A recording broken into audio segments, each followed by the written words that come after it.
Meaning of dioptric. Dioptric. Dioptric. Dioptric. Dioptric.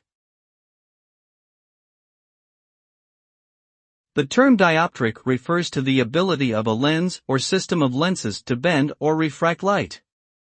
More specifically, it is a unit of measurement used to describe the optical power of a lens, which is equal to the reciprocal of its focal length in meters. The higher the dioptric value, the greater the lens ability to converge or diverge light. This property is essential in correcting vision problems like nearsightedness, farsightedness, and astigmatism. Without proper dioptric correction, the eye cannot focus light rays accurately onto the retina, resulting in blurry or distorted vision.